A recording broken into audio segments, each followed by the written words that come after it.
All right, so it's been over 30 days now that I've had this iPhone 16 Pro right here.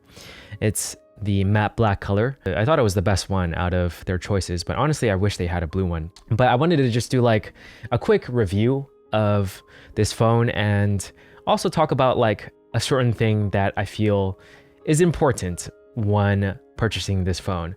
Right now, I feel like honestly, my iPhone 13 Pro, this is my iPhone 13 Pro. I actually kind of like the look of it a little bit better. Like I really like this cool blue type of thing compared to this black, but I'm gonna be giving this to my girlfriend pretty soon because I have this one. Firstly, I guess the most differentiating factor between these two, because you know I read the reviews, or I at least did a little bit of research obviously since before I bought this, but the main reason why I just decided to buy this was because of Apple Log and reasons related to it. If that wasn't the case, I feel like I would regret buying this phone. I feel like this phone is not worth it because the iPhone 13 Pro does, and it's like basically the same thing as this one. The only difference is for the camera, this is 3 times and this is 5 times.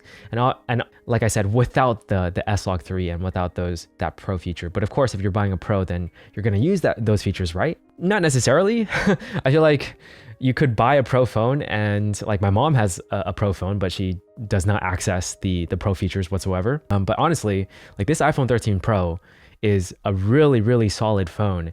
And I don't notice too much of a difference other than like this one does feel different in terms of, you know, how it's built. It feels slightly lighter, but not that much lighter. It does feel good. I do like the feel of it, but looking at them, like I'm pretty satisfied with the way this phone is, honestly. But the thing about this one, the reason I bought it again, was because I wanted to access the S-Log 3 and everything.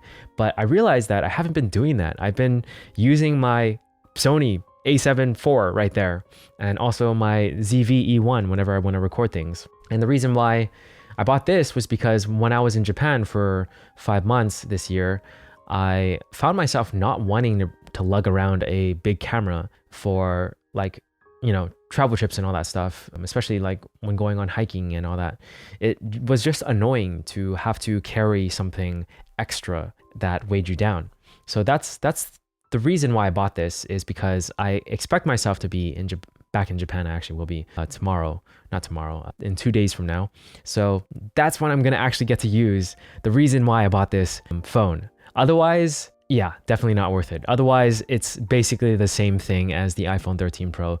There's not too many differences if I'm not using the Apple Log and not using the actual like legit like filming stuff with the Blackmagic Pro camera, as well as S-Log 3, not S-Log 3, sorry, as well as Apple Log originally, like just the ProRes stuff right here, like changing it on the video mode. ProRes Log is what I wanted to say, but I really, really wish they had the better codec so then it didn't create such massive file sizes. That's going to be a little hard to deal with. But yeah, generally very, very, very similar. And without that, it would not have been worth it. But that's what this video is for. I'm going to actually start a challenge for myself. I don't think it's going to be 30 days this time. I think it might just be about 2 to 3 weeks of just using this thing, using the Apple Log, using the camera to its fullest potential and going out there recording. And I'm going to do something risky.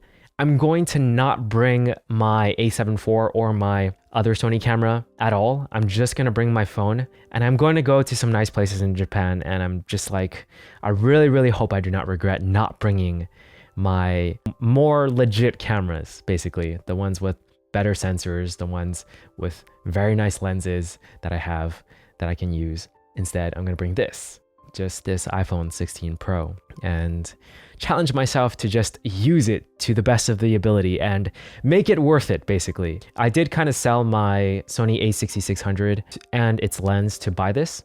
So I sold it for nearly the same amount. I sold it for right about around $1,000, and this one costed, I think, $1,100 to $1,200, something in between that range.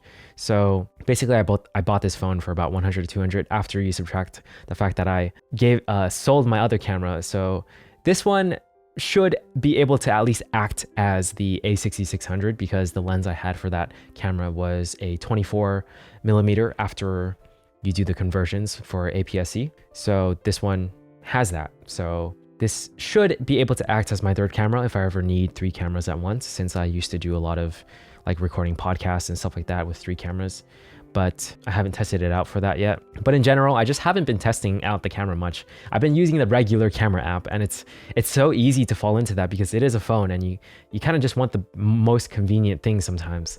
So yeah, that is the challenge, just to get away from that, to actually use it to the max potential. So before I ramble on for too much longer, that is basically it. That is my experience with it for the past 30 days. It's basically the equivalent of the iPhone 13 Pro. And anything else, I just haven't really noticed, especially since iOS 18 has been really buggy sometimes for this phone. And I don't know why. I mean, I guess that's kind of how it is sometimes when they newly release it, but you don't have an option to change that. It comes with the newest iOS, and I just like the stability of the previous one for this phone. So that's about it. I mean, I like the dynamic island thing. It's pretty cool, but it's not like a game changer or anything like that.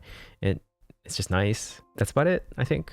Basically, I've been using it exactly in the same way as my iPhone 13 Pro and haven't really noticed too many differences. But yeah, I still need to do a little bit of a comparison for the camera stuff. I did record it, but I haven't actually edited it yet.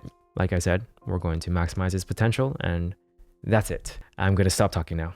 I'll see you guys in the next one. Peace.